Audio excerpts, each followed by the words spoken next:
Welcome to our Voices of Africa podcast, brought to you by Africa Practice, a strategic advisory firm supplying insights and advocacy solutions to corporations, investors, governments, and foundations in Africa. In a world with complex and interdependent challenges, we take the guesswork out of business engagement. We enable our clients to see more clearly in order to drive sustainable and equitable development.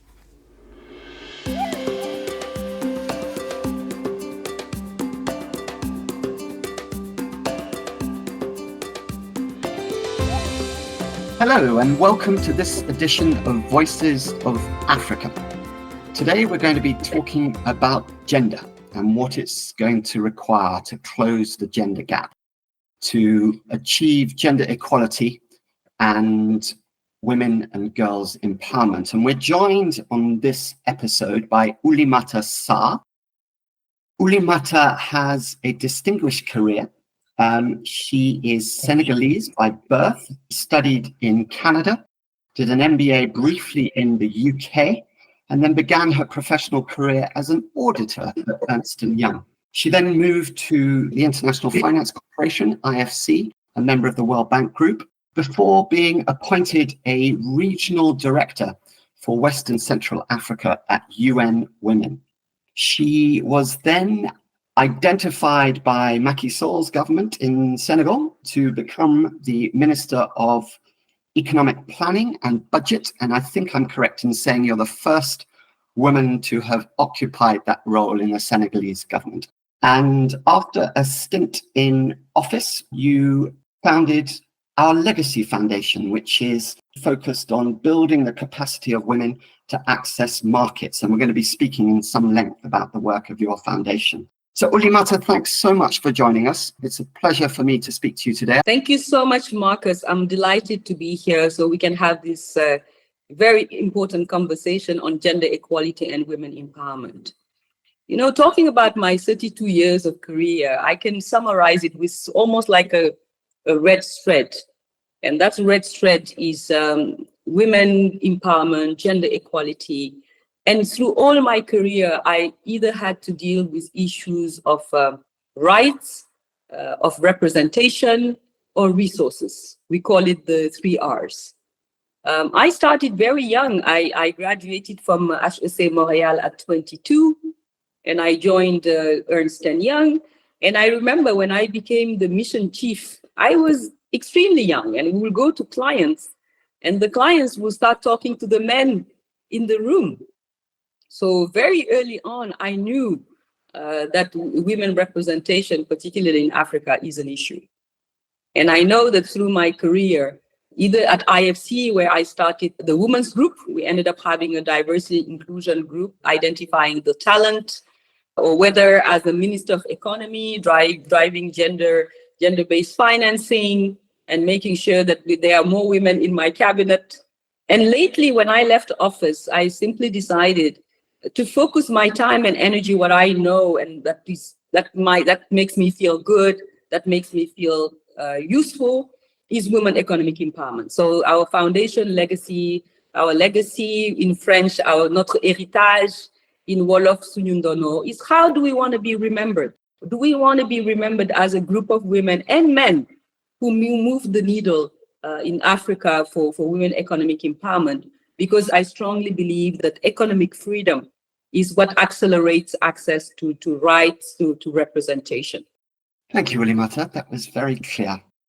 I wanted to raise the issue of a report that was published last week. That's before we focus on the work of our Legacy Foundation, which I'm really keen that we do in this conversation. But really to look at the macro picture, because we've got a State of Gender report published last week by UN Women, and it's a pretty gloomy picture. So we are, with very few exceptions, not meeting the indicators that we're required to meet to achieve SDG 5, the Sustainable Development Goal on gender equality.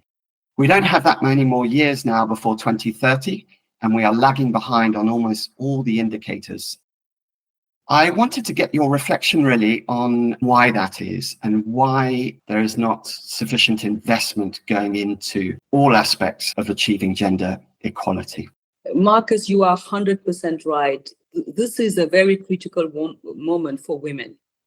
The report from UN Women is just showing the picture of what we've been seeing as a trend for the past few years.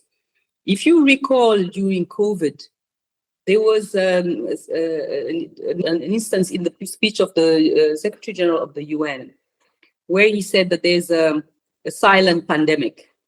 And if you recall, that silent pandemic was violence against women. Women were locked in houses and were not safe. And we've seen for the past few years all over the world, in Africa and the rest of the world, that we're losing grounds. I mean, who would have thought that in America that the sexual and reproductive rights would be challenged and Roe versus Wade revisited? It's the same in Europe, in Poland, where abortion rights have been changed. So it seems like we make these 2 steps forward, 1 step down. And that's why we are, the SDGs are not going to be reached, because there are 17 of them. In 2015, the world agreed, all countries that are member of the UN, private sector, everybody agreed that we need to have a better world that is climate conscious, that is sustainable, that is peaceful, that is gender equal, with zero hunger, education for all. And then halfway through it, we realized that number 5 is an accelerator of all the 17 SDGs. If we are not able to find equilibrium, because we believe that gender equality and women empowerment is a partnership. It's how can men and women work together to make the world a better place. And as long as we don't address our issues of rights, right to land, rights to our sexual decisions, rights to education, to health, we are not going to meet the SDGs in 2030. And I think today, as we're talking, you and I, the General Assembly is happening. It's UNGA 79. The issue of how are we going to pivot to reach the SDGs is at the heart of the conversations today.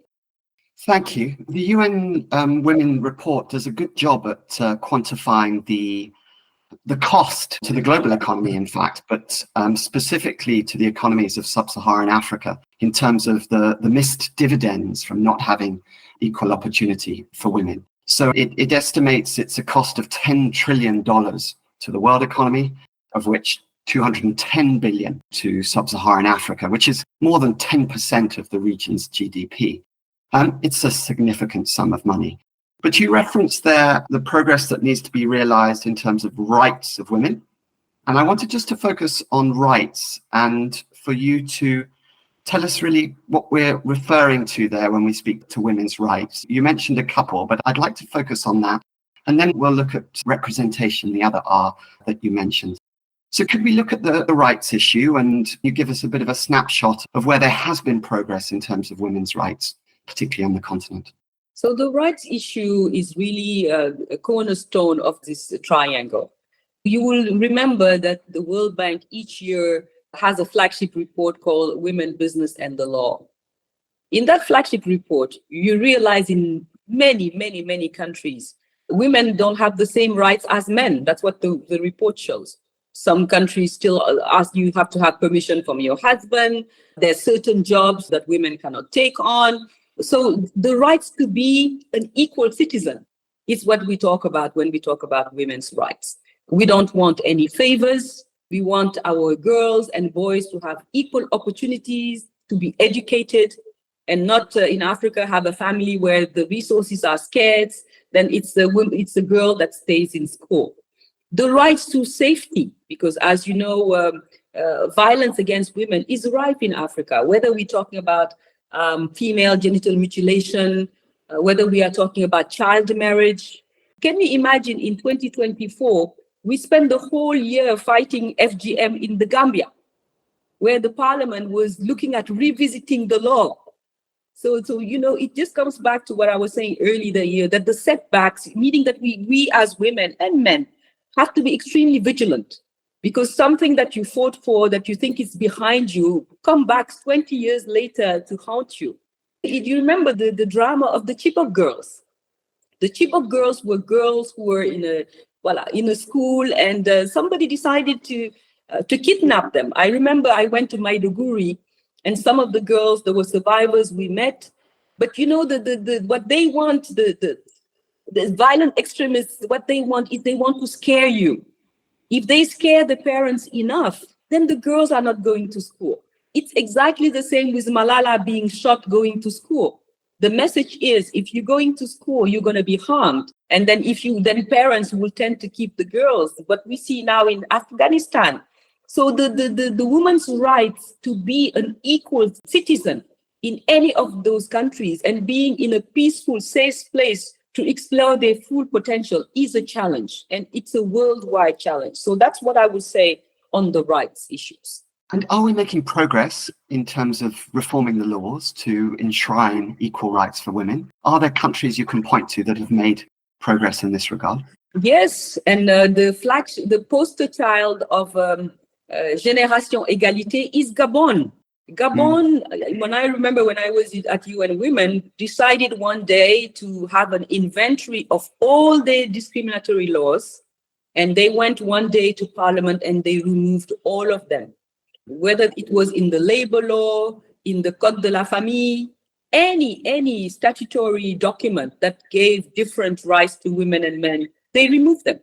And I think that's very important to have they had a national plan called the Génération Égalité, and it was driven at all levels, at policy level, with private sector, with civil society, because when you're addressing issues of rights, you need a coalition. You need a coalition of the willing, and everybody as stakeholders in the society have to bring their contribution. I always like to talk about the he for she, because we realized from very early on, from Beijing in 1995, the largest gathering of women, where Hillary Clinton made that very famous speech, women's rights are human rights. We realized then that men are our allies. And if the doors are closed and we are not in there, you have to identify those men that will say, where are the women? I have some very good friends who don't sit on panels anymore that are only men. They go to the World Economic Forum and their +1 is women. Everybody commits to bringing a +1 that is a woman. And if they sit on a panel that is only men, they will step down and say, you know what, on this issue of energy, of climate, of agriculture, I know very, very capable women who are going to be here, who can sit here, and I'm going to step down. It takes those strong men who say, I support my wife, I support my daughter, I support my sister. Those are, I call the he for she.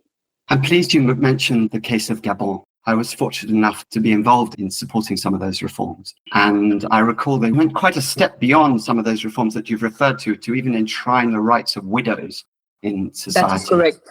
And I think to have a UN declaration also for widows. Yep. And so leadership from an African nation, as you've rightly identified. To be fair, I haven't seen countries seek to emulate Gabon's example, because it was hard won, it was hard fought. It didn't just happen overnight. They had to pass, write and design legislation, look at every code and law in the country, right from the national level to the community level. It was a hard won reform. Perhaps there's merit in taking that example of best practice and seeing what could be done to share that more broadly, particularly in the region, in Central Africa, but perhaps more broadly on the continent as well. It's a very good point, and I think we can learn about the success stories of Gabon and replicate some of the best practices. The top-down approach can work in a country where there's strong leadership and nobody can disagree. I would just imagine trying to do that in Senegal. Senegal, which is a fully fledged democracy with all sorts of powers, religious, traditional. You will have to make sure that all of those people are on board, and a top-down approach from the very, very high level would not work in countries such as Senegal. Yes. Well, you're referring to Senegal now, and I wanted to touch on your experience as a minister with one of the principal portfolios, economy and budget. I wonder if you could share with us some of your experience in that role. We all have an impression of what it is to be a senior minister in cabinet, but it'd be lovely to hear from you and your own experience, and perhaps for you to touch on something that you've just mentioned, which is the importance of coalitions of the willing and partnerships with industry and civil society to prosecute reforms. Marcus, this has been First of all, I was the Minister of Economy, Planning and Cooperation. In Senegal, the budget minister is a separate ministry. And then I was in office for 13 months. And I can share very candidly that this is the hardest thing I've ever done in my life. First of all, in all our positions, there's onboarding. So there's somebody will hand over something to you and maybe tell you how to go about it. You are appointed minister, you leave your office at UN Women, and the following day you are in cabinet. And you are really in the deep end of the pool, and you better harness every single piece of experience that you ever had as a manager, as a leader, as a technical person to deserve your seat. And as a woman, of course, you come in, and some people still doubt that women can run the economy. But as a woman, you have no doubt. I had at least 20 friends that I know that could have done this. For men, it was exceptional. For us, it was not exceptional. And I think very quickly they saw that I was totally in charge, very competent. And when I left office, I made the front page at least 20 newspapers for work that I've done, whether it was the national census. We haven't had a census in 10 years, mobilizing resources for some of the large projects of Senegal. So they saw that women can do it differently. And you know what is interesting about being in cabinet is that you are leading a team you cannot fire. You find civil servants that have served plenty ministers before you. So how do you make sure that they give you their 110%? I've learned that the only way you can motivate them is to make sure that they feel they're in the same boat as you. They have to like you. They have to know that you care. So for me, I made it a very good point of appointing women. So when I arrived, my first meeting, it was only men, all the directors, everybody was male. And I appointed my chief of cabinet a woman. I promoted some women who were facing a glass ceiling. And even in cabinet, I pushed the president until he appointed our first woman general in the army. So I'm an activist, and I remained an activist, and I made sure I talked about gender equality and women empowerment in all my speeches for the time I was there, because we have a responsibility. When we occupy a seat, we are representing all the African women that are not at the table. So I have a sense of responsibility that is beyond myself. And I wanted to be remembered as a minister who moved the needle, as a minister who was a female and who did not fail the Senegalese people. And today, to this day, people are still reaching out. And I believe that maybe the credibility I was able to build with my foundation and with partners is based on that. I think I did very well, but it was one of the toughest jobs that I ever had to do, because you are on the deep end of the pool, you are in the public limelight. There is no room for error because you are under the spotlight as you're doing this. Well, thank you for sharing those insights. We're going to focus in a moment on your foundation, our Legacy Foundation, as it's called. But before we do that, I wanted to touch on the second R in the triangle, which is representation. You've referred to it now in your own efforts to ensure better representation for women in the ministry that you led. But I'd like to turn to a picture of the continent. The report I referenced earlier speaks to representation on a global level, political representation, and it reflects the fact that only 27% of seats in national parliaments are held by women. That's a global statistic. I know that many African countries, thankfully, far exceed that figure. Countries like Uganda, Rwanda, I'm not sure the state of Tunisia at the moment, but I know they used to have very strong female representation. I wonder if you could give us a picture of political representation on that, and then specifically reflect on how that has translated into improved rights for women and opportunities for women in the economy.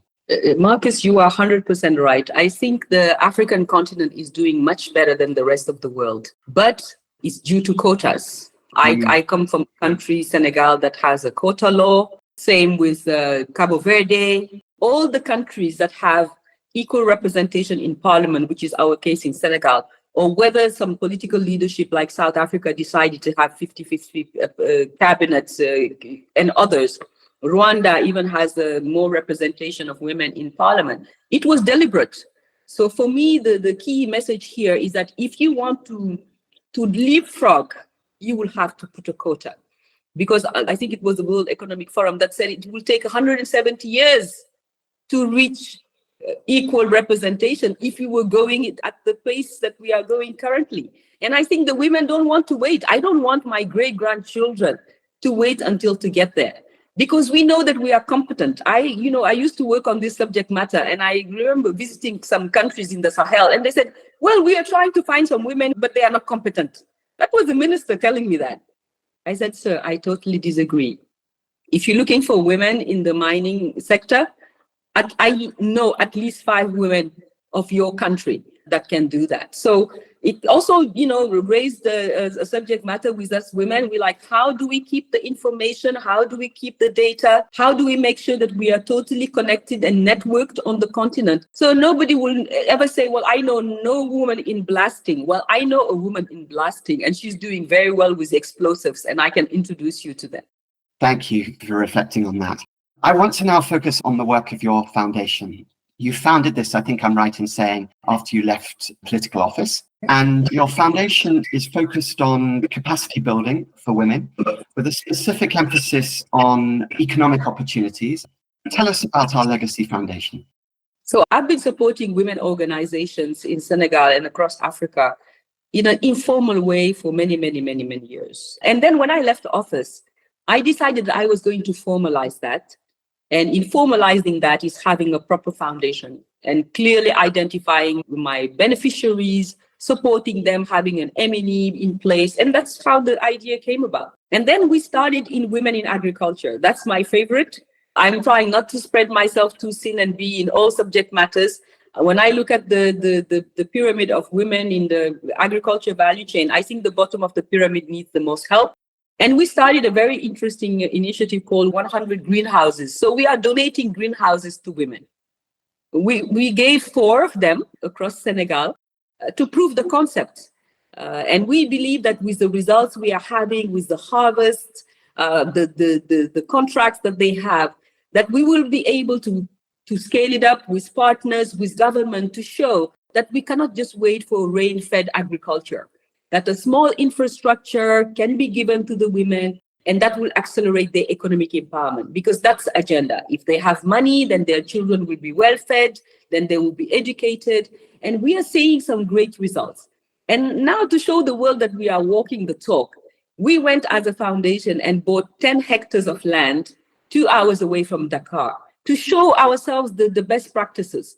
So on that field, we have greenhouses, we have rice. We tried fonio, which didn't work, but we want to show the world that as we're telling all these women, this is how it's supposed to be done, that we are also doing it. So those are our pillars of our foundation. We are still young. We started in November 2023. We were very lucky to have support from some philanthropy. Gates Foundation is helping us with our strategic plan, Cartier Philanthropy, some other partners. Really, everybody believes in what we're doing. They think that we are a very serious player. A lot of the partners are looking for some local NGOs that are closer to the ground. I complained, I told Tim the other day, they give $20 million to an international NGO that after that comes looking for me. They will say, you know what, I have this funding from this and that foundation. You have the women, can we work together? But they would not give me the same funding.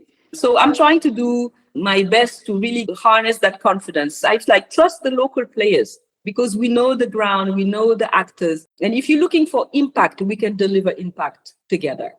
And just on that point of impact, it's social justice, which is, of course, so important and so fundamental. But it's actually about economic impact, isn't it? Because so many women on this continent are gaining a livelihood in the agriculture sector. More women than men. And if we could help those women to be more productive, greater yields, access more market, then it really is a sizable economic opportunity for the continent at large. And that's really the narrative that is so fundamental here, if we are to galvanize the support that's required and the investments that are required to achieve these productivity gains at scale. No, you are 100% right. And I saw, for instance, the first greenhouse that we offered accelerated access to land. Because when they saw the women with the greenhouse, the village gave us 3 hectares, the whole 3 hectares around the greenhouse. So the women are now growing moringa, which is a superfood, and they will be able to make some extra money. We are also helping them with climate resilient equipment. So we help them with solar pumps. Their greenhouses are on a drip system. And we are showing that, the investment is not too much. With $15,000, they have an infrastructure that will last 10 years, and they can produce the whole year around. They're not waiting for the rain.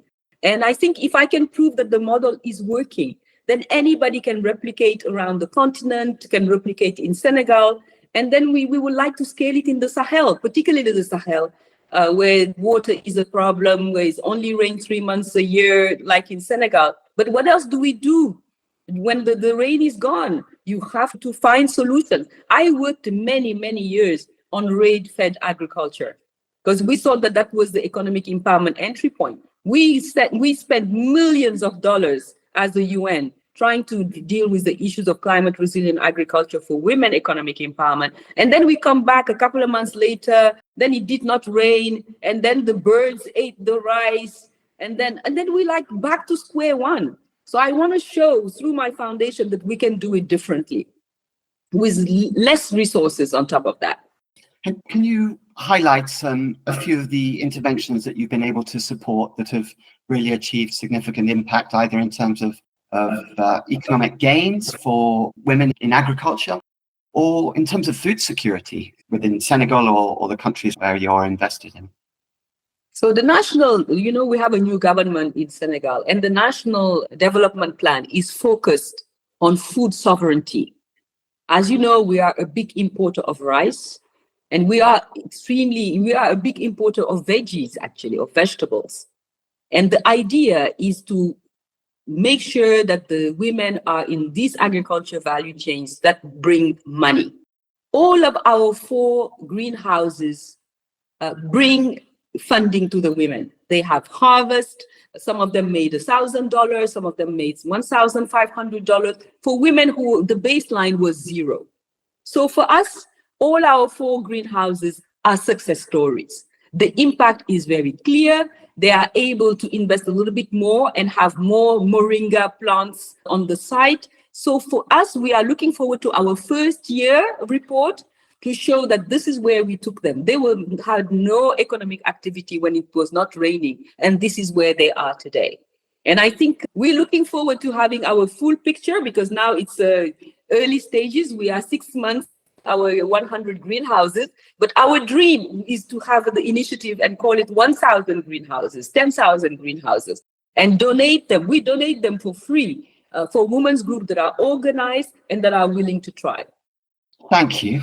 Very inspiring. So we've touched on 2 of the R's in your 3R triangle, rights and representation, and you've just been alluding to now the 3rd R, which is resources. Tell us about some resource mobilization and how you attract the funding that your grantees need to scale their activities. It's tough, I have to say.